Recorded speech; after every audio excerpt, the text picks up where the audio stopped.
कि जिज्ञासा ये है कि साहब मेरा एक है और न दूजो कोई, जो दूजा साहब करे वो दूजो कुल का होए।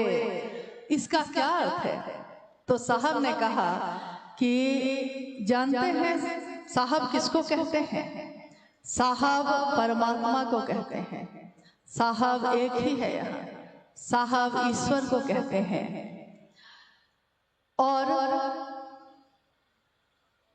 उसके उत्तर में उन्होंने जो कहा, उससे पहले भी ये बात लोगों ने उस दिन सुनी है जरूर, लेकिन हम लोगों ने उनके मुंह से ये उत्तर जब मां नीलमानंद शरीर में थी 2003 में, उसी समय एक भजन वो गुनगुना रही थी। आपने शायद सुना होगा उस भजन को। आप लोग को भूख तो नहीं लगी है ना? लगी तो होगी। तो थोड़ी देर बात कर सकते हैं ना हम लोग? संगोष्ठी है, बड़ा मुश्किल से सबको इकट्ठे हुए हैं, और जब बात निकली है तो थोड़ी दूर तक तो जाएगी। तो मां नीलमानंद गा रही थी, उन्हीं के द्वारा लिखित ये भजन था। साहेब यों अहाँ छी परम दयालु, अहाँ छी परम दयालु ये साहेब, अहाँ छी परम दयालु। तीन सूत्र अहीं के करई छी, अहीं के करई छी नमन, अहीं के करई छी चर्चा, अहीं से मांगई छी दया। इस भजन का ये वाक्य था, वो गा रही थी। हम लोग भी उनके पास बैठे थे, उनके साथ साथ गा रहे थे। उसी समय साहब अपने कार्यालय से, ये रांची की घटना है, उस समय साहब रांची में थे। उसी समय साहब अपने कार्यालय से आए तो उन्होंने गाते हुए सुन लिया, तो वो हंसने लगे और खड़े हो गए। बोला उन्होंने कि नीलम जानती है साहब तो एक ही है, साहब तो महादेव है। और जब वो भोजन करके फिर कार्यालय चले गए दोपहर का, मां नीलमानंद जी ने कहा उस समय कि मुझको महादेव में और इनमें कोई अंतर नहीं लगता, क्योंकि जिसने शिव का भाव जगा दिया मेरे अंदर, मेरे लिए वो उससे कम भी नहीं। लेकिन जो ये कहते हैं करना वो है, जो ये चाहते हैं करना वो है। तो ये उत्तर तो साहब ने 2003 में ही हम लोग को दे दिया था। इसलिए हम लोग को कोई भ्रम नहीं है, और लोगों को भ्रम हो सकता है। तो साहब का मतलब यही होता है, शिव होता है। और साहब को प्रथम शिव से क्यों कहा जाता है? देखिए, इसके लिए थोड़ा समझना होगा कि आदि गुरु शिव। तो जब कोई आदि गुरु होगा तो आदि शिष्या भी होगी। जब कोई प्रथम गुरु होगा, पहला गुरु, तो उस समय उनका कोई शिष्य भी हुआ होगा, क्योंकि गुरु परंपरा चली है तो शिष्य परंपरा होगी। गुरु बिना शिष्य के चल ही नहीं सकता है, शिष्य बिना गुरु के शिष्य बन ही नहीं सकता है। तो आदि गुरु शिव की पहली शिष्या, प्रथम शिष्या मां भवानी स्वयं है।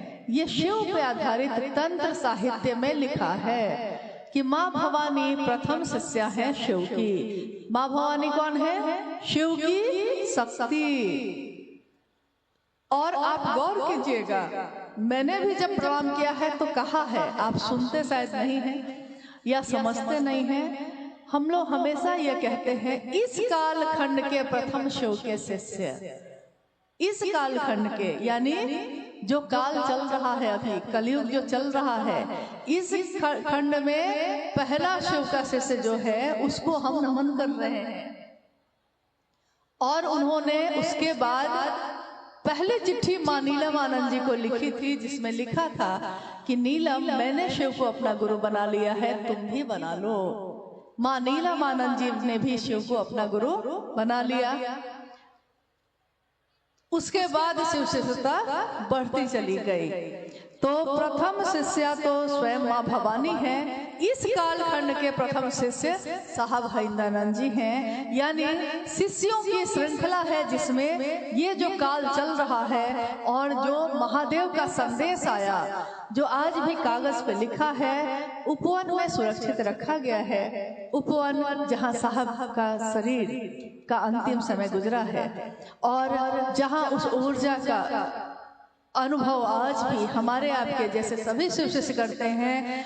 तो जो ऊर्जा जहाँ है सो है, जो शाश्वत सत्य है सो है, किसी को सही लगे कि गलत लगे, लेकिन जहाँ सत्य है, सत्य तो सत्य होता है, उसकी अपनी चमक है, उसका अपना एहसास है तो है।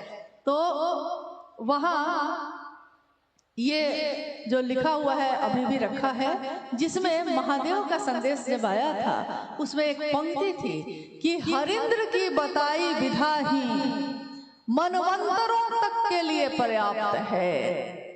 और साहब ने भी ये कहा महादेव से, एक शिवरात्रि में आरती के समय जब उनका मन ठहर गया महादेव पे और महादेव से बात करने लगा, तो उन्होंने कहा कि मैंने महादेव से कहा कि ये जो आपके नाम की, उस समय हर भोला हर शिव का संकीर्तन चल रहा था, तो साहब ने कहा कि आपके नाम की जो गूंज उठ रही है चारों तरफ, मैं चाहता हूँ कि ये गूंज पूरी दुनिया में उठे और मैं इसका साक्षी रहूं। शरीर खत्म होता है, लेकिन जो साधु है उसकी बात खत्म नहीं होती, उसकी ऊर्जा खत्म नहीं होती। तो उस दिन जो उन्होंने कहा है कि गूंज उठे और मैं साक्षी रहूं, तो मैं हूं या आप हो या कोई हो, अगर शिव की बात करता है, कोई भी शिव को अपना गुरु मानता है और उसकी घोषणा होती है, तो हम सबको ये समझना चाहिए कि साहब शिव शिष्य हरिंद्रानंद जी स्वयं साक्षी हैं इस बात के। कोई देखे ना देखे, लेकिन वो तो देख रहे हैं हम आप क्या कर रहे हैं। तू जहां भी है मेरी निगाह में है, हम जहां भी रहेंगे उनकी निगाह में है। हम दूसरों से मुक्त हो सकते हैं, लेकिन उनके कहे अनुसार ना कर पाए अगर, तो इस अपराध की सजा पाने से उनसे मुक्त नहीं हो सकते। इसलिए किसी का भय ना हो, भय नहीं, प्रेम है, ये प्रेम वश ही सही जो उन्होंने कहा है उसके अनुसार करने की कोशिश करिएगा।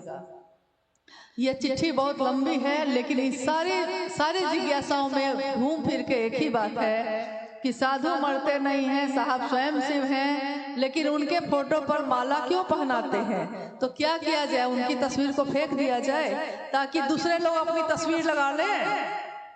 हम शिव के शिष्य और हम सब क्या, हमारे बाद आने वाली पीढ़ी भी तस्वीर तो एक ही लगेगी और साहब और दीदी की लगेगी और किसी की नहीं लगेगी। ये हम होने ना देंगे, क्योंकि उन्होंने हमको शिव से मिलवाया है और किसी ने नहीं मिलवाया। तो हमारा मन क्या इतना भी कृतज्ञ नहीं होता है कि उनकी तस्वीर से भी दिक्कत होने लगी। हाँ, आप कह सकते हैं कि साहब ने कभी नहीं कहा कि मेरी तस्वीर लगाओ या दीदी की तस्वीर लगाओ, लेकिन इसके पीछे की कहानी आपको मालूम नहीं।